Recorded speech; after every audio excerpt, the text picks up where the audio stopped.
अस्सलाम वालेकुम दोस्तों। स्टडी एट ईज़ में मैं आपको खुशामदीद कहती हूँ। अगर आपको इस टॉपिक समझ आए या इस टॉपिक की कोई भी चीज़ समझ आए तो प्लीज़ इस वीडियो को लाइक करें, अपने फेलोज़ के साथ शेयर करें और अगर आप इस चैनल पे नए हैं तो प्लीज़ हमारे चैनल को सब्सक्राइब कर दें ताकि आपको हर आने वाली नई वीडियो का नोटिफिकेशन सबसे पहले मिले।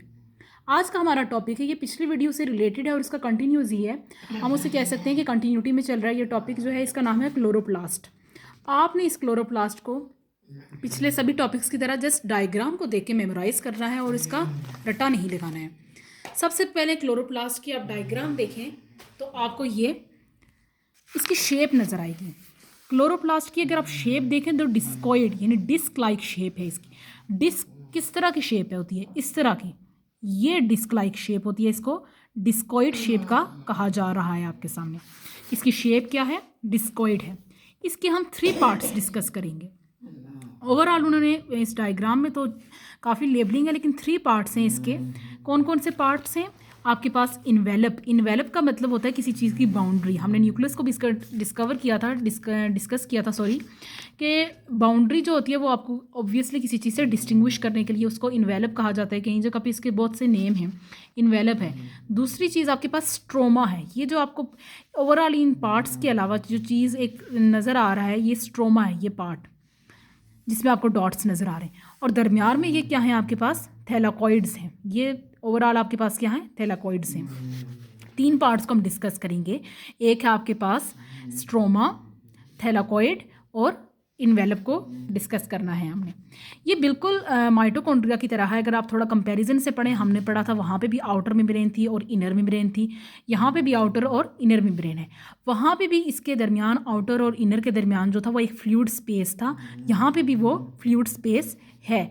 और आपको इसकी एक वो बताई जा रही है, लेंथ बताई जा रही है, एक एरिया बताया जा रहा है कि इन दोनों के दरमियान कितना है, 25 to 75 एंगस्ट्रॉम। एंगस्ट्रॉम अगर आपने फर्स्ट ईयर की फिजिक्स में एटॉमिक स्ट्रक्चर जो चैप्टर है उसको पढ़ा हो तो एंगस्ट्रॉम जो होता है 25 to 75 एंगस्ट्रॉम का मतलब है 10⁻⁻10 के इक्वल होता है। बेसिकली ये एक मीटर लेंथ की एक यूनिट है। जैसे आप वेवलेंथ की यूनिट पढ़ते हैं मीटर, इसी तरह जो है वो एंगस्ट्रॉम जो है वो एक लेंथ की यूनिट है, जिससे एंगस्ट्रॉम वर्ड जो है वो 10⁻⁻10 के इक्वल है। तो हमने बेसिकली ये डिस्कस किया कि आउटर और इनर मेम्ब्रेन के दरमियान जो है वो इतना स्पेस मौजूद है 25 to 75 एंगस्ट्रॉम।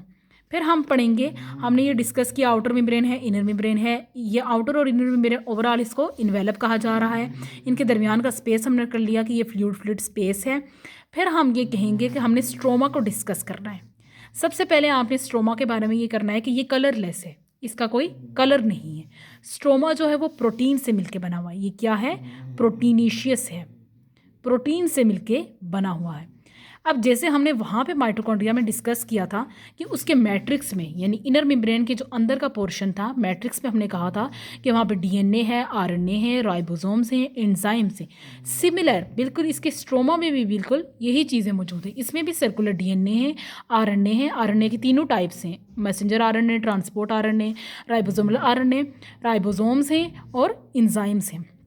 इसका मतलब ये हुआ कि हमने जो माइटोकॉन्ड्रिया के टॉपिक में सिमिलैरिटीज़ डिस्कस की थी, साइड पैच की सिमिलैरिटीज़ डिस्कस की थी माइटोकॉन्ड्रिया और क्लोरोप्लास्ट की, हमने वहाँ पे भी पढ़ा था कि इन दोनों में ये चीज़ें मौजूद हैं, ये 4 चीज़ें।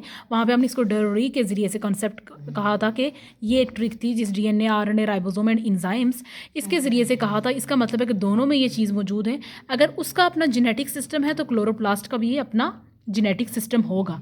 फिर हमने वहाँ पे कहा था कि वहाँ पे जो आपके पास प्रोकैरियोट्स मौजूद थे, प्रोकैरियोटिक राइबोसोम मौजूद था 70S। ये 70S और 80S का आपको कॉन्सेप्ट क्लियर होना चाहिए कि ये प्रोकैरियोटिक राइबोसोम्स मौजूद हैं दोनों में। माइटोकॉन्ड्रिया में भी 70S मौजूद थे, क्लोरोप्लास्ट में भी 70S मौजूद हैं। फिर हमने इन चीज़ों को डिस्कस करना कि ये डायग्राम में ये क्या चीज़ मेंशन है। उसने कहा कि स्ट्रोमा के पास एक डबल मेम्ब्रेनियस स्ट्रक्चर है जो फ्लैट लाइक स्ट्रक्चर को आपको बना के दिखा रहा है। आप इस अगर पूरे को कंसिडर करें, ये एक पूरा जो स्टैक है ना, एक पूरा इस तरह के, जैसे आप कहते हैं ना सिक्के एक दूसरे के ऊपर, जो आपके पास कॉइन्स होते हैं वो एक दूसरे के ऊपर जमा करना शुरू होना, तो इसी तरह का ये बिल्कुल स्टैक है एक। उन स्टैक को हम, इस ओवरऑल पूरे को हम ग्रैनम कहेंगे। एक सेट को देखिए, इस पूरे एक सेट को ग्रैनम, इसको एक पूरे सेट को एक ग्रैनम, इस पूरे सेट को ग्रैनम कहेंगे। इनमें से अगर हम 2 या 3 को कंसीडर करें तो वो क्या होती हैं आपके पास? थैलाकॉइड्स। पूरा सेट क्या हुआ? आपके पास ग्रेनम हुआ, और इस एक को हम क्या कहते हैं, एक सेट को, मतलब एक एक स्टैक को, इसे हम क्या कहेंगे, ये थैलाकोइड है, और पूरे को ओवरऑल हम क्या कहेंगे, ग्रेनम है। फिर इसकी क्वांटिटी जो है बताई जा रही है, फेडरल की बोर्ड में फेडरल की बुक में उन्होंने डिस्कस किया है कि ये ग्रेनम कितने मौजूद हैं। ये ओवरऑल इस पूरे क्लोरोप्लास्ट में ग्रेना जो होते हैं, ग्रेना की अगर हम क्वांटिटी यहाँ पे मेंशन करें तो ग्रेना या ग्रेनम जो है ये इसका सिंगुलर है, ये कंसिडर करें तो ये 40 to 60 हैं। मतलब ओवरऑल पूरे इसमें ये कितने स्टैक्स मौजूद हैं, ये कितने हैं, 40 to 60। और अगर हम थैलाकोइड्स की बात करें, यानी थैलाकोइड मैंने बताया ना कि एक स्टैक में से एक को अगर हम थैलाकोइड को कहते हैं, तो एक स्टैक में कितने थैलाकोइड्स हो सकते हैं, 25 से 50। 25 से 50 हैं, 40 से 60 और 25 से 50। आपको थोड़ा सा ग्रेनम और थैलाकोइड का कॉन्सेप्ट जो है वो क्लियर करना होगा। ग्रेनम क्या चीज़ होती है, एक पूरा जैसे आप गुच्छा टाइप कह लें, एक पूरा स्टैक सिक्कों का, अगर आप एक सिक्के के ऊपर सिक्का जमा करते जाएं तो वो स्टैक जो होता है वो पूरा ग्रेनम है, और एक उसमें से एक या दो को हम क्या कहते हैं, थैलाकोइड्स कहते हैं। ये स्टैक कितने मौजूद हैं, 40 to 60, और थैलाकोइड्स कितने मौजूद हैं, 25 से 50। उम्मीद है आपका ये कॉन्सेप्ट, थैलाकोइड और ग्रेनम में अक्सर बच्चे कंफ्यूज हो जाते हैं, तो आपको याद रखना कि जो स्टैक चीज़ है वो ग्रेनम है। फिर उन्होंने बताया है हमें कि इस थैलाकोइड्स की जो हैं वो दो टाइप्स हैं, दो तरह की टाइप्स जो हैं ये थैलाकोइड्स की यहाँ पे मौजूद हैं। हमने इसको कहा कि स्मॉलर थैलाकोइड और लार्जर थैलाकोइड। अच्छा, इनके भी दो नाम हैं। स्मॉलर थैलाकोइड का दूसरा नाम क्या है, ग्रेना लैमिला। ग्रेना लैमिला ये क्या है, स्मॉलर है। और लार्जर थैलाकोइड का दूसरा नाम क्या है, लार्जर वाले का नाम क्या है, stroma lamella. Stroma lamella. Smaller वाले का हमने पढ़ा कि ग्रेना लेमिला, और लार्जर वाले का पढ़ा हमने स्ट्रोमा लेमिला। ये लार्जर है आपके पास ओवरऑल। फिर हम इसे क्या कहते हैं, इनके हमने अलग अलग फंक्शंस कर लिए हैं।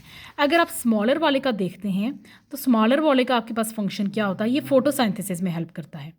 स्मॉलर वाला कहाँ पे हेल्प करता है, क्योंकि बेसिकली हमने पीछे पढ़ा था ना कि क्लोरोप्लास्ट जो होता है वो आपके green parts of the plant, और इसमें green parts of the plant में आपका क्लोरोप्लास्ट पाया जाता है। तो किस green parts of the plant की कहाँ पाया जाता है, ग्रेना लैमिला में।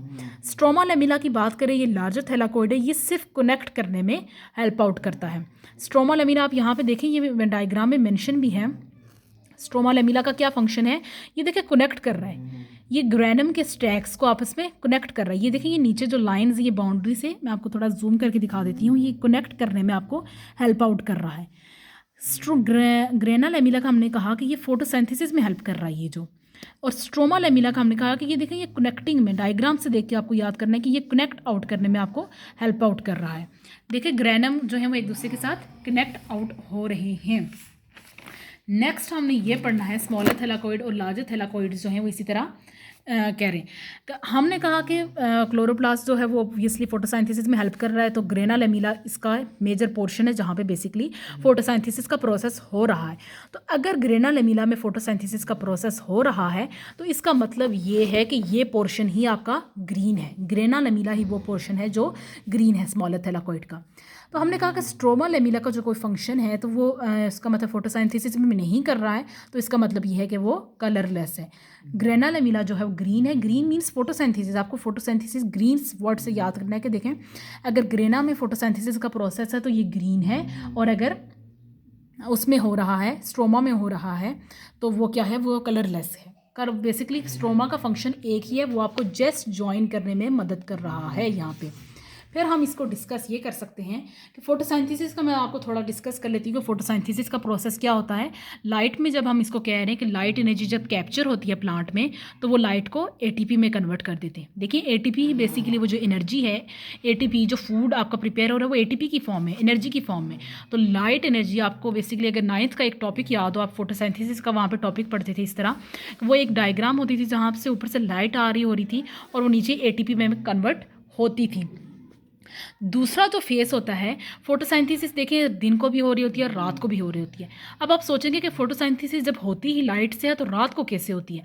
फोटोसिंथेसिस दिन को जो आप खाना बनाते हैं ना, मतलब जो सनलाइट के बनने से खाना यहाँ पे एटीपी बना है, रात को पौधे वो खाना इस्तेमाल कर रहे होते हैं, अपने अंदर उस एनर्जी को यूटिलाइज कर रहे होते हैं। तो ओवरऑल एक ये भी होता है कि आप रात को इसको कह रहे होते हैं कि रात को वो खाना जो है वो प्लांट्स यूटिलाइज कर रहे हैं। फोटोसिंथेसिस हम कभी ये भी कहते हैं कि वो दिन को होती है और रात को होती है। रात को ऐसे हो रही होती है कि जो आपने खाना बनाया है वो किस में, कार्बोहाइड्रेट्स में कन्वर्ट हो जाता है। एटीपी जो आपके पास बनी थी वो यहाँ से कार्बन डाइऑक्साइड यहाँ पे कार्बोहाइड्रेट्स में कन्वर्ट हो जाती है। इसका हमने कहा कि इसी तरह अगर हम फोटोसिंथेसिस के डे के प्रोसेस को कंसीडर करें तो डे में लाइट होती है, लाइट से फोटोसिंथेसिस, और फोटोसिंथेसिस में मतलब वो ग्रेना लेमिना में हो रही है। इसी तरह अगर हम रात को बात करें, रात को अंधेरा नहीं है, आपको रोशनी नहीं चाहिए, तो वो प्रोसेस जो है वो स्ट्रोमा लेमिना में हो रहा होता है। या आपको थोड़ा सा मैंने फोटोसिंथेसिस का ओवरव्यू दे दिया है। इसका ये मतलब होता है कि मतलब अगर जो आपका दिन का प्रोसेस है फोटोसिंथेसिस का वो ग्रेना लेमिना में होगा, यानी ग्रीन पार्ट में होगा, लाइट से होगा, और रात का जो पोर्शन है, रात को जब खाना जो आपका कार्बोहाइड्रेट्स में इनमें कन्वर्ट हो जाता है वो स्ट्रोमा लेमिना में हो जाता है। हम अपने टॉपिक को समराइज़ करेंगे, क्योंकि हर टॉपिक को समराइज़ करने से ही आप जल्दी इसको मेमोराइज़ कर सकते हैं। हमने क्लोरोप्लास्ट को कहाँ से स्टार्ट किया था, उसकी शेप से स्टार्ट किया था। हमने कहा था कि उसकी डिस्क लाइक शेप है। देखें, डिस्क शेप या डिस्कॉइड शेप भी कहीं मेंशन हो तो आप उसको इस तरह की शेप कंसिडर कर सकते हैं। फिर हमने कहा था कि इसके 3 पार्ट्स थे। एक हमारे पास कौन सा पार्ट था, हमने आउटर मेम्ब्रेन और इनर मेम्ब्रेन इसको अलग अलग करके लिखा। ये ओवरऑल एक इन्वेलप का पोर्शन है। इन्वेलप क्या होता है, बाउंड्री जो कवर कर रही है। फिर हमने कहा था स्ट्रोमा, स्ट्रोमा वो पोर्शन था जो ये कलरलेस पोर्शन था। और तीसरा हमारे पास थैलाकोइड्स थे। हमने इनके फंक्शन को डिस्कस किया था कि आउटर और इनर मेम्ब्रेन थी, ये बाउंड्री बना रही हैं। इनके दरमियान का स्पेस जो है आपके पास ये पेरीन्यूक्लियर स्पेस था, जिसे हमने पेरीन्यूक्लियर स्पेस हमने माइटोकॉन्ड्रिया में इसको कहा था। और इसके दरमियान की हमने लेंथ कंसिडर की थी। फिर मैंने आपको एंगस्ट्रॉम बताया था कि वो हमने इसको केमिस्ट्री में पढ़ा है फर्स्ट ईयर में कि ये 10⁻⁻10 मीटर के इक्वल है। फिर मैंने आपको बताया कि ये जो पूरा स्टैक है इसको हमने ग्रेनम कहा, और इसको जो एक इसका पीस है इसको आप थैलाकोइड कह सकते हैं। फिर हमने कहा कि थैलाकोइड्स की 2 टाइप्स थी, स्मॉलर एंड लार्जर। मैंने आपको कहा कि स्मॉलर को हम ग्रेना भी कहते हैं और लार्जर को आप स्ट्रोमा भी कह सकते हैं। देन आपने ये कहा कि जो फोटोसिंथेसिस का प्रोसेस है वो बेसिकली हो रहा जो होता है ना वो ग्रेना लेमिना का होता है। हम अक्सर लोग जो है फोटोसिंथेसिस को डे प्रोसेस कहते हैं, लेकिन नाइट में वो ऐसे हो रहा होता है कि उसकी जो आपने खाना बनाया है, जो पौधे ने खाना बनाया है, वो कन्वर्ट हो रहा होता है। बेसिकली वो एटीपी जो होती है वो यूज़ हो रही होती है। तो इसका जो डे का प्रोसेस है वो ग्रेना लेमिना में हो रहा होता है, स्मॉलर थैलाकोइड्स में, और रात वाला प्रोसेस जो होता है वो आपका स्ट्रोमा लेमिना में होता है। इसलिए हमने इसको कहा कि ग्रेना लेमिना जो होता है वो ग्रीन इन कलर होता है, और जो स्ट्रोमा लेमिना है वो कलरलेस है। देन मैंने आपको ये बताई थी याद करने का तरीका कि ग्रेनम जो एक पूरा सेट है, एक स्टैक है, वो 40 to 60 हैं, एंड थैलाकोइड जो है वो 20 to 50 हैं। आखिर में आप इस एक पोर्शन, एक पेज को आप इसका स्क्रीनशॉट अपने फाइल में सेव कर सकते हैं। आप इस एक पेज से इस टॉपिक को जस्ट मेमोराइज कर सकते हैं। ओके, अल्लाह हाफिज़।